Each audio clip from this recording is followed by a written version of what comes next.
लंका में आग लग गई, बांग्लादेश में भी तख्ता पलट हो गया, अफगानिस्तान की हालत भी बहुत खराब है, वहां भी ऐसे ही उलट पुलट हो गया। पाकिस्तान में तो आतंकवादियों की फौज पैदा हो रही है। और कल की बात है कि नेपाल भी बर्बाद कर दिया लोगों ने। सबकी निगाह केवल हिंदुस्तान के ऊपर बनी हुई है, केवल हिंदुस्तान के ऊपर।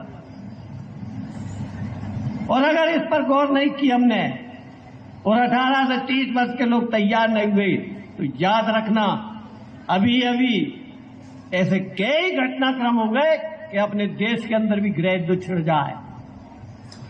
छिड़ना चाहिए। मैं वो उल्लेख नहीं करूंगा, सब लोग पढ़े लिखे हैं ना, तो उन बिंदुओं को आप खुद ही तलाश लेना।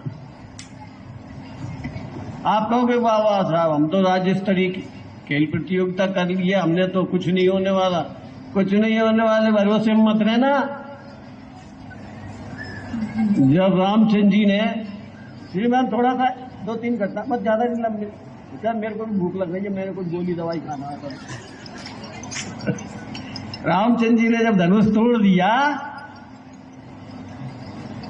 तो इसको बारीकी से समझना। उस जमाने की सबसे सुंदर महिला थी सीता। तो जितने भी वो सभासद आए थे ना, दूर देश के राजा, उन्होंने कहा ये तो कल का बच्चा है, दूध मुआ, चलो अपन सब मिलके इसको हरा देते हैं और सीता को अपन ले जाते हैं। तो लक्ष्मण अकेले खड़े हो गए थे कि तुम बहुत सूरवीर हो गए, मैं देखता हूं कौन भैया को, मेरी भाभी को हाथ लगाता है। तो हम ऐसे तैयार हैं क्या?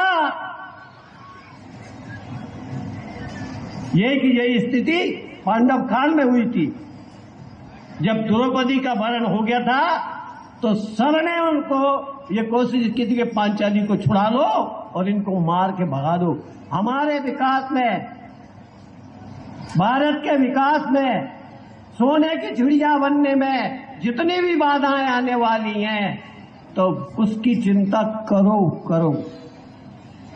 नालंदा विश्वविद्यालय में कम से कम 12,000 विद्यार्थी थे और 1200 टीचर थे। 11 लोगों ने उस विश्वविद्यालय को जला दिया था और एक व्यक्ति भी नहीं निकला था कि उस विश्वविद्यालय को बचा पाता। 6 महीने तक उसका ग्रंथालय जलता रहा।